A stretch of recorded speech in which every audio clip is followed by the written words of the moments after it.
إن هذا القرآن يهدي للتي هي أقوم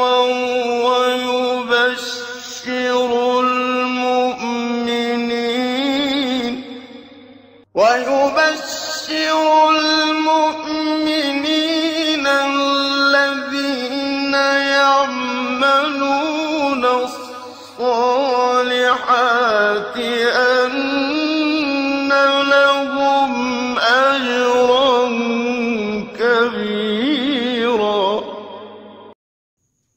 بسم الله الرحمن الرحیم. الحمد للہ رب العالمین وبہ نستعین وصلی اللہ وسلم علی سید الانبیاء والمرسلین وعلی آلہ واصحابہ اجمعین ومن تبعہم بإحسان الی یوم الدین. اما بعد، سلسلہ تفسیر کی یہ نشست نمبر 118 ہے سورۃ الحج کے اعتبار سے، اور اس نشست میں انشاءاللہ سورۃ الحج کی 31ویں آیت نمبر کی تفسیر ہوگی. آیت نمبر 30 پر 1 سے متعلق بہت ساری باتیں ہم نے پچھلی نشستوں میں کہیں. انشاءاللہ یہ نشست میں اس کا تتمہ ہوگا، آخری کچھ باتیں رہیں گی. اللہ رب العالمین نے ارشاد فرمایا وَمَن يُشْرِكْ بِاللَّهِ، اس سے پہلے حُنَفَاءَ لِلَّهِ غَيْرَ مُشْرِكِينَ بِهِ وَمَن يُشْرِكْ بِاللَّهِ فَكَأَنَّمَا خَرَّ مِنَ السَّمَاءِ فَتَخْطَفُهُ الطَّيْرُ أَوْ تَهْوِي بِهِ الرِّيحُ فِي مَكَانٍ سَحِيقٍ. اس آیت کریمہ سے متعلق دو باتیں مجھے آج کے اس نشست میں بتانی ہیں. پہلی بات یہ ہے کہ امام محمد ابن جریر الطبری رحمہ اللہ اپنی تفسیر میں، اور اسی طرح سے محمد درویش رحمہ اللہ، قریب کے ہیں، ماضی قریب کے، 1982 غالباً سن وفات ہے آپ کا، ملک شام کے. تو آپ کی جو کتاب ہے اعراب القرآن و بیانہ، اس میں یعنی ان دونوں اصحاب علم نے اس بات کی طرف اشارہ کیے ہیں کہ اللہ تعالیٰ نے فرمایا فَكَأَنَّمَا خَرَّ مِنَ السَّمَاءِ. ساری باتیں الحمدللہ جو ممکن ہو سکے میں نے پچھلی نشستوں میں بتا دی ہیں. اس نشست میں جو بات بتانی وہ یہ کہ خرّ آپ دیکھو فعل ماضی ہے، فَكَأَنَّمَا خَرَّ مِنَ السَّمَاء، لیکن اس پر جو یعنی بعد میں جو باتیں بتائی گئی ہیں، جو افعال لائے گئے ہیں، وہ فعل مضارع ہیں. فَتَخْطَفُهُ الطَّيْرُ، پھر اس کے بعد أَوْ تَهْوِي بِهِ الرِّيحُ فِي مَكَانٍ سَحِيقٍ. فعل ماضی پر عطف کیا گیا ہے کہ اس کو فعل مضارع کو، یا یوں سمجھ لیجیے کہ فعل مضارع فعل ماضی پر عطف ہے. تو اس میں کیا حکمت ہے وہ بتائی گئی ہے. ایک بات تو یہ ہے کہ جو میں نے یعنی اب نشست نمبر تو یاد نہیں ہے، اور آیت نمبر کیا ہے اس کا، ان الذین کفروا ویصدون عن سبیل اللہ والمسجد الحرام، غالباً 25 آیت نمبر ہے، ذرا مراجعہ کر لیں. ان الذین کفروا، اسی سورۃ کی، سورۃ الحج کی، ان الذین کفروا ویصدون عن سبیل اللہ. وہاں پر بھی میں نے تفصیل سے بتایا تھا کہ ان الذین کفروا، کفروا فعل ماضی ہے، اور جس پر وہ عطف جو فعل ہوا ہے وہ فعل مضارع، ویصدون عن سبیل اللہ. وہاں میں نے اس بات کو تفصیل سے بتایا کہ قرآن مجید میں خصوصاً یعنی جو فعل مضارع ہے وہ صرف اس وجہ سے نہیں لایا جاتا ہے کہ ماضی کے مقابل، یعنی ماضی میں جو بات آتی ہے مضا، گزرنے کی بات، صرف اس کے مقابل میں ایک مستقبل کا معنی بتانے کے لیے یا حال کا معنی بتانے کے لیے ہی فعل مضارع نہیں لایا جاتا ہے. ایک اس مقصد کے تحت بھی لایا جاتا ہے، یہ بتانے کے لیے کہ اس کا تعلق گزرے ہوئے زمانے سے نہیں بلکہ فی الحال سے تعلق رکھنے والی بات ہے، یا آنے والے زمانے سے متعلق. لیکن فعل مضارع کا ایک فائدہ یہ بھی ہوتا ہے کہ اس میں استمرار بتانا مقصود ہوتا ہے، تکرار بتانا مقصود ہوتا ہے، تسلسل بتانا مقصود ہوتا ہے کہ یہ کام جاری ہے اور مسلسل جاری ہے. یا یہ مقصود ہوتا ہے کبھی کہ جو چیز گزری ہوئے زمانے سے تعلق رکھتی ہے اس کو فعل مضارع میں اس لیے بتایا جاتا ہے گویا کہ منظر ہمارے سامنے رکھ دیا گیا ہے، گویا کہ ہم اپنے آنکھوں سے اس منظر کو دیکھ رہے ہیں. قرآن مجید میں اس طرح کے آیات بہت ہیں جہاں مفسرین نے اس نکتے کو نمایاں کر کے بتائے ہیں.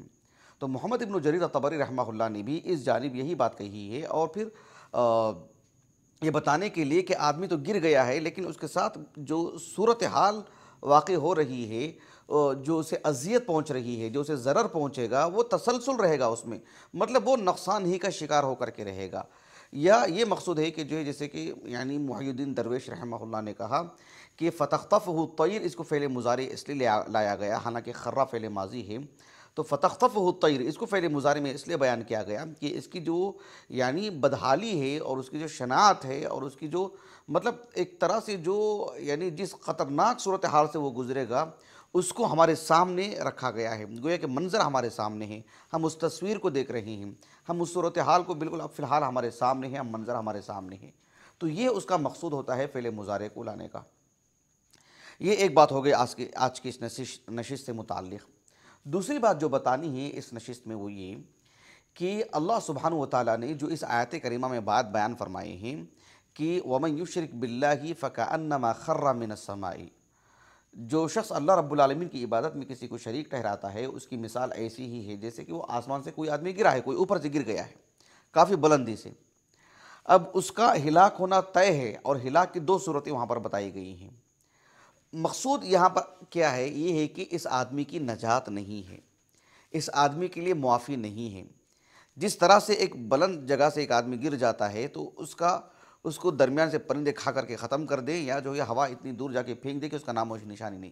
مقصود یہ کہ جو ہے اس کے لیے کوئی رجا ہی نہیں ہے بچنے کی، کوئی امید ہی نہیں ہے، اس کے لیے کوئی مطلب موقع نہیں ہے کہ وہ بچ نکلتا ہے۔ تو ایک مشرک کے لیے نجات ہے ہی نہیں، خلاصہ کلام ایک لفظ میں اگر کہنا چاہیں تو۔ اس موضوع سے متعلق قرآن مجید میں وضاحت کے ساتھ کئی جگہ پر اللہ سبحانہ و تعالیٰ نے بیان فرمائے ہیں۔ مثلا آپ دیکھو سورۃ المائدہ میں اللہ تعالیٰ نے کہا اِنَّهُ مَن يُشْرِكْ بِاللَّهِ فَقَدْ حَرَّمَ اللَّهُ عَلَيْهِ الْجَنَّةَ وَمَأْوَاهُ النَّارُ وَمَا لِلظَّالِمِينَ مِنْ أَنصَارٍ۔ اللہ رب العالمین کی عبادت میں جو شریک کرتا ہے، اللہ رب العالمین نے اس کے لیے جنت کو حرام قرار دی ہے اور اس کا ٹھکانہ جہنم ہے۔ حرم اللہ علیہ الجنہ، جنت اس کے لیے حرام۔ اللہ سبحانہ و تعالیٰ نے ایک اور مقام پر بیان فرمائے، یہ تو سورۃ المائدہ کی آیت کریمہ ہے۔ سورۃ النساء کی ایک آیت کریمہ ہے بہت ہی معروف۔ اللہ تعالیٰ نے فرمایا ان اللہ لا یغفر ان یشرک بہ ویغفر ما دون ذلک لمن یشاء ومن یشرک باللہ۔ ایک مقام پر اللہ نے کہا ومن یشرک باللہ فقد افترى اثما عظیما۔ سورۃ النساء ہے کہ کچھ تقریباً 50 آیتوں کے بعد اللہ تعالیٰ نے کہا وَمَن يُشْرِكْ بِاللَّهِ فَقَدْ ضَلَّ ضَلَالًا بَعِيدًا۔ وہاں فقد افترا اثما عظیما، یہاں فقد ضل ضلالا بعیدا۔ کیوں؟ مستقل ایک نکتے کی بات ہے جسے سمجھانے کی ضرورت ہے، وہ اب فی الحال میرے موضوع سے خارج ہے۔ یہاں مجھے بتانا مقصود یہ ہے کہ اس صورت میں بھی اس آیت میں بھی دیکھو اللہ تعالیٰ نے صاف کہا کہ مشرک کے لیے تو معافی نہیں ہے۔ یہی بات وہاں پر تمثیل میں بیان کی گئی ہے، جو بات یہاں پر واضح الفاظ میں بیان کی جا رہی ہے اس صورت میں، اور اسی کو اس ایسے انداز میں بیان کیا جا رہا ہے تاکہ آدمی محسوس کرے کہ ہاں جس طرح سے وہ آدمی کے لیے نجات نہیں ہے، جس طرح سے وہ آدمی بچ نہیں پاتا ہے، ویسے ہی اس آدمی کے لیے بھی نجات نہیں ہے جو اللہ کی عبادت میں کسی کو شریک ٹھہراتا ہے۔ اللہ رب العالمین نے فرمایا سورۃ الاعراف میں کہ جب اہل جنت میں چلے جائیں گے، اہل جہنم میں چلے جائیں گے، تو اللہ تعالیٰ نے کہا وَنَادَى أَصْحَابُ النَّارِ أَصْحَابَ الْجَنَّةِ أَنْ أَفِيضُوا عَلَيْنَا مِنَ الْمَاءِ أَوْ مِمَّا رَزَقَكُمُ اللَّهُ قَالُوا إِنَّ اللَّهَ حَرَّمَهُمْ عَلَى الْكَافِرِينَ۔ اہل جنت سے، اصحاب الجنت سے وہ جو ہے مطلب طلب کریں گے کہ ہم کی پانی پلائیے، اوپر سے پانی، کیونکہ جنت اوپر ہے جہنم نیچے ہے، کہ ہم کو پانی پلائیے، یا اللہ نے جو کچھ آپ کو عطا کیا ہے وہ ہم کو بھی عطا کیجیے، ہم کو بھی دیجیے۔ وہ اللہ تعالیٰ نے کہا کہ اہل جنت ان سے کہیں گے یا فرشتے ان سے کہیں گے کہ ان اللہ حرمہما علی الکافرین، کافر ہونے کی وجہ سے یہ دونوں نعمتیں جو اہل جنت کو دی گئی ہیں وہ تم پر حرام۔ الماء ایک پانی ہے، اور مما رزقکم اللہ میں تو پوری چیزیں آ ہی گئی ہیں۔ کسی بھی نوعیت کی چیز ہو جو اہل جنت کے لیے مختص ہے وہ کافر کو نہیں ملے گی، اس لیے کہ حالت کفر میں اس نے مرا ہے۔ اتنی صراحت کے ساتھ اس بات کو کہہ دیا گیا ہے۔ دھیان دیجیے گا کہ شیخ محمد شنقیطی رحمہ اللہ نے اضواء البیان فی ایضاح القرآن بالقرآن میں اس موضوع سے متعلق بہت ہی پھیلا کے آپ نے لکھا ہے اسی آیت کریمہ کی تفسیر میں، جو سورۃ الحج کی آیت نمبر 31 ہے۔ شیخ شنقیطی رحمہ اللہ نے کہا کہ یعنی ان آیات میں جہاں یہ بتایا جا رہا ہے مشرک کے لیے معافی ہے ہی نہیں، یہاں یہ بھی ملحوظ رہنا چاہیے، یہ بھی ایک داعی کے علم میں ہونا چاہیے کہ اگر کوئی شخص اپنی زندگی میں توبہ کر لیتا ہے تو اس کے لیے معافی ہے۔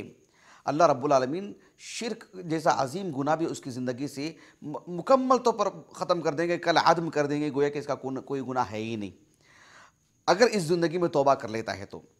ورنہ صرف نجات نہیں ہے، مطلق نہیں ہے کہ مشرک کو نجات نہیں ہے، ہاں کب؟ جب وہ کفر کی حالت میں مرے۔ اگر جو ہے اپنی زندگی میں توبہ کر لیتا ہے تو اللہ رب العالمین کے ہاں اس کے لیے مکمل طور پر معافی ہے۔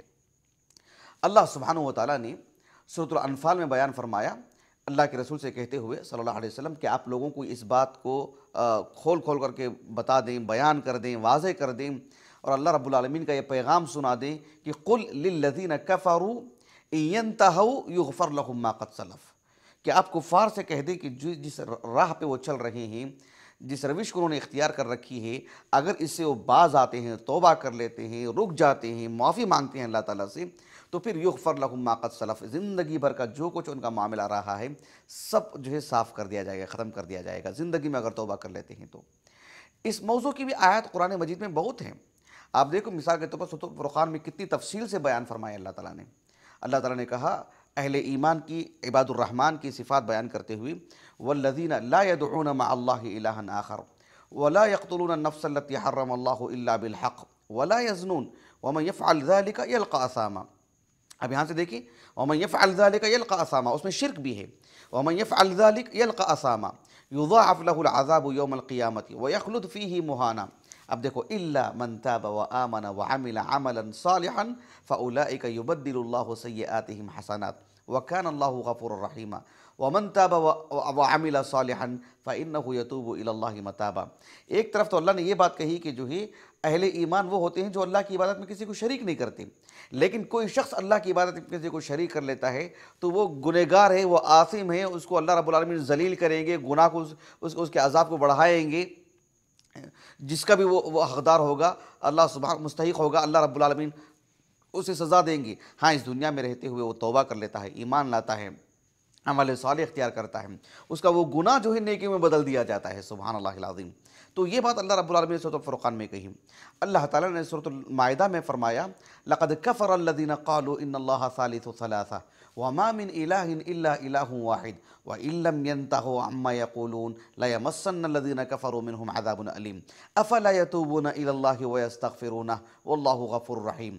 اللہ رب العالمین نے ایک تو اس بات کو بیان فرمایا کہ اللہ تعالیٰ کے حق میں یہ کہنا کہ اللہ رب العالمین نے، اللہ تعالیٰ تین میں سے تیسرا ہے، یعنی گوئے کہ تثلیث کا جو عقیدہ ہے نصارہ کا، اللہ نے اس کو کفر کہا، لیکن اللہ نے فوراً کہا کہ اگر اس سے یہ باز آتے ہیں اگر اس سے باز نہیں آتے ہیں تو دردناک عذاب ان کو دردناک عذاب کا یہ حصہ ہو کر کے رہیں گے۔ پھر اللہ رب العالمین نے اپیل کی، ان سے دعوت دی، ان کو ابھارا، ان کو گویا کہ ان کو تنبیہ کی اللہ تعالیٰ نے۔ یہ اللہ رب العالمین کے الرحمہ کی واضح دلیل ہے کہ افلا یتوبون الی اللہ ویستغفرون، کیا یہ توبہ نہیں کر لیتے ہیں زندگی میں، استغفار نہیں کر لیتے ہیں زندگی میں، اللہ تعالیٰ ان کو معاف کر دیں گے۔ یقیناً اللہ رب العالمین غفور ہیں، رحیم ہیں۔ تو مقصود یہ ہے کہ اس دنیا میں اگر کوئی توبہ کر لیتا ہے تو اس کے لیے تو مکمل طور پر معافی ہے ایک مشرک کو۔ سورۃ طٰہٰ میں اللہ نے کہا وَإِنِّي لَغَفَّارٌ لِمَن تَابَ وَآمَنَ وَعَمِلَ صَالِحًا ثُمَّ اهْتَدَىٰ۔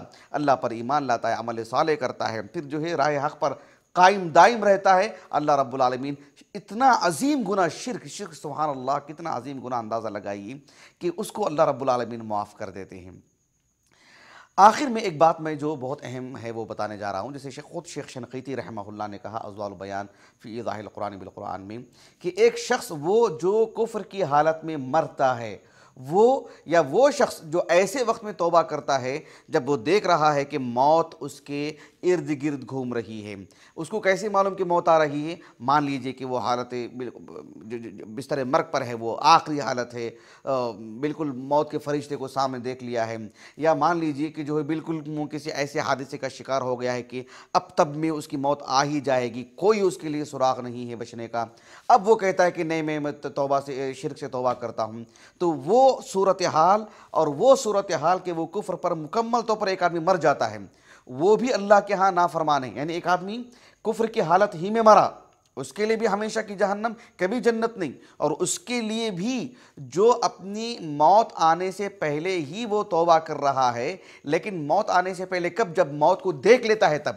یہ دونوں چیزیں ایک ہی ہیں، موت کو دیکھنا یا موت کے بعد جو ہے مطلب توبہ کرنا۔ موت کے بعد توبہ کرنے کا تو کوئی موقع ہی نہیں ہے، بتا رہا ہوں کہ موت آ جانے کے بعد جس طرح سے اس کے لیے دروازہ بند، ویسے موت کو دیکھ لے کر جو ہے توبہ کرنا تب بھی اس کے لیے توبہ کا دروازہ بند۔ یہ دونوں چیزیں ایک ہی ہیں۔ جس طرح سے اللہ رب العالمین نے فرمایا سورۃ النساء میں وَلَيْسَتِ التَّوْبَةُ لِلَّذِينَ يَعْمَلُونَ السَّيِّئَاتِ حَتَّى إِذَا حَضَرَ أَحَدَهُمُ الْمَوْتُ قَالَ إِنِّي تُبْتُ الْآنَ وَلِلَّذِينَ يَمُوتُونَ وَهُمْ كُفَّارٌ أُولَٰئِكَ أَعْتَدْنَا لَهُمْ عَذَابًا أَلِيمًا۔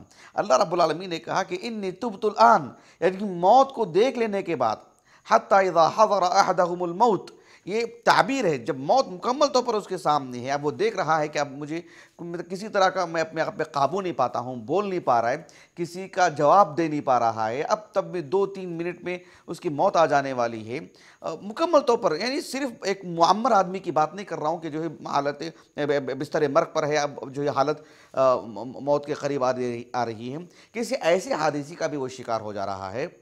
اب دیکھ رہا ہے کہ بچنے کی کوئی صورت نہیں، اب تو مجھے بہرحال توبہ کر لینا چاہیے، اب تو مجھے اللہ سے معافی مانگنی چاہیے شرک سے، تو وہ اس کی توبہ قبول نہیں ہوگی۔ وہ موت کو جو دیکھ رہا ہے وہ دراصل یہ ہے کہ موت کا قریب آ جانا اس کے لیے توبہ کا دروازہ بند ہو جانے کے برابر ہے۔ یہی بات اس سورۃ النساء کی اس آیت کریمہ میں بتائی گئی ہے۔ اللہ تعالیٰ نے تو صاف لفظوں میں کہا ایک اور مقام پر سورۃ غافر یا سورۃ المؤمن، بالکل اس کی جو آخری آیت کریمہ ہیں، آخری کی جو 2 آیت کریمہ ہیں، اللہ رب العالمین نے فرمایا فَلَمَّا رَأَوْا بَأْسَنَا، یعنی جب وہ ہمارے عذاب کو دیکھ لیتے ہیں تو کیا کرتے ہیں؟ فَلَمَّا رَأَوْا بَأْسَنَا قَالُوا آمَنَّا بِاللَّهِ وَحْدَهُ، صاف لفظوں میں ہم اللہ رب العالمین کی توحید کو قبول کرتے ہیں، اللہ پر ایمان لاتے ہیں جو کہ معبود برحق ہے۔ الفاظ دیکھو آپ، یہ اللہ بیان کر رہے ہیں، وَمَنْ أَصْدَقُ مِنَ اللَّهِ قِيلًا، اللہ سے بڑھ کے کس کی بات سچی ہے؟ اللہ نے کہا کہ فَلَمَّا رَأَوْا بَأْسَنَا قَالُوا آمَنَّا بِاللَّهِ وَحْدَهُ وَكَفَرْنَا بِمَا كُنَّا بِهِ مُشْرِكِينَ، اور جن کو ہم اللہ کی بات میں شریک ٹھہراتے تھے ہم سب کا انکار کر رہے ہیں۔ اللہ نے بھی صاف لفظوں میں کہا فَلَمْ يَكُ يَنْفَعُهُمْ إِيمَانُهُمْ لَمَّا رَأَوْا بَأْسَنَا، جب انہوں نے ہمارا عذاب دیکھ کر کے ایمان لانے کی جب بات کرتے ہیں تو ان کا ایمان انہیں کسی طور پر بھی نفع نہیں پہنچائے گا۔ فَلَمْ يَكُ يَنْفَعُهُمْ إِيمَانُهُمْ لَمَّا رَأَوْا بَأْسَنَا سُنَّتَ اللَّهِ الَّتِي قَدْ خَلَتْ فِي عِبَادِهِ وَخَسِرَ هُنَالِكَ الْكَافِرُونَ، تو یہ اللہ رب العالمین کی سنت ہے، سبوں کے ساتھ یہی معاملہ، کفار مکہ کے حق میں یہ بات کہی جا رہی ہے، آج کے لیے بھی یہی بات ہے اور پچھلے زمانے والے لوگوں کے لیے بھی یہی بات تھی۔ ایک مثال میں آپ کو دیتا ہوں پچھلے زمانے کے اعتبار سے، جب یہ آیت کریمہ نازل ہوئی تو اس سے پہلے کا ایک حادثہ میں آپ کو سناتا ہوں، جسے خود قرآن نے بیان کیا ہے سورۃ یونس میں۔ اللہ رب العالمین نے فرمایا وَجَاوَزْنَا بِبَنِي إِسْرَائِيلَ الْبَحْرَ فَأَتْبَعَهُمْ فِرْعَوْنُ وَجُنُودُهُ بَغْيًا وَعَدْوًا حَتَّى إِذَا أَدْرَكَهُ الْغَرَقُ قَالَ آمَنْتُ أَنَّهُ لَا إِلَهَ إِلَّا الَّذِي آمَنَتْ بِهِ بَنُو إِسْرَائِيلَ وَأَنَا مِنَ الْمُسْلِمِينَ الْآنَ وَقَدْ عَصَيْتَ قَبْلُ وَكُنْتَ مِنَ الْمُفْسِدِينَ۔ اللہ رب العالمین نے فرمایا کہ فرعون جب پانی میں غرق ہونے لگا تب کہنے لگا کہ اب میں توبہ کرتا ہوں، اب میں اللہ رب العالمین سے معافی مانگتا ہوں، بنی اسرائیل نے جس معبود کو اپنا معبود برحق مانا میں اسی پر ایمان لاتا ہوں، موسیٰ اور ہارون کے رب پر ایمان لاتا ہوں۔ یعنی اس نے توبہ کی، استغفار کی اور جو ہے اپنے گناہ کا اعتراف کیا، لیکن فائدہ کیا؟ اللہ رب العالمین تو یہی فرمایا نا، جب جہنم میں جب وہ پانی میں غرق ہونے لگا تو وہ ہوا ملیم، کہا اللہ رب العالمین نے سورۃ الذاریات میں، اپنے آپ کو ملامت کر رہا تھا، اعتراف تھا اس کو، لیکن اس کے باوجود بھی اللہ رب العالمین نے فرمایا کہ اب توبہ کرتے ہو، اب معافی مانگتے ہو۔ تو گویا کہ جس طرح سے موت آ جانا، مر جانا، اس کو موت آ چکی ہے تب جا کر کے دروازہ بند ہوتا ہے نا ایک مشرک کے لیے معافی کا، ویسے ہی جب موت کو سامنے دیکھتا ہے تب بھی اس کے لیے وہیں سے دروازہ بند ہونا شروع ہو جاتا ہے۔ یہ بنیادی بات ہے۔ اللہ تعالیٰ سے دعا ہے کہ اللہ رب العالمین اس آیت کریمہ میں، قرآن مجید کی دیگر آیات میں شرک کی جو قباحت اور شناعت اللہ نے بیان فرمائی ہیں، اور شرک کے لیے جو ہے معافی کبھی نہیں ہوگی، اس کی جو اللہ تعالیٰ نے بار بار خبر دی ہے۔ اللہ تعالیٰ ہمیں متنبہ رہنے کی توفیق عطا فرمائے، اللہ ہمیں شرک کی آلودگی سے بچائے، اللہ ہمیں موحد بنائے، مطیع و فرما بردار بنائے، اللہ رب العالمین ہمیں نیک توفیق عطا فرمائے۔ اللہ تعالیٰ ہماری اس نشست کو ہمارے اساتذہ، ہمارے والدین، ہمارے کل معاونین، مشاہدین، ہماری اہلیہ، ہماری اولاد کے لیے، ہمارے لیے ذخیرہ آخرت بنائے کرے، ہمارے حسنات میں شمار فرمائے۔ ہمارے معاون خاص عمرو بن الیاس مکی کو اللہ رب العالمین اجر عظیم سے نوازے، علم نافع عطا فرمائے، بے نیازی عطا فرمائے، ذہنی سکون دے، ان کی ضروریات اللہ تعالیٰ پوری فرمائے، اور ہمارے فرزند ہود کو اللہ رب العالمین حافظ قرآن بنائے، ان کے علم برکت دے، نفع بخش علم عطا فرمائے، اللہ رب العالمین باعمل علماء میں ان کا شمار فرمائے۔ سبحانک اللہم و بحمدک، اشہد ان لا الہ الا انت، استغفرک و اتوب الیک۔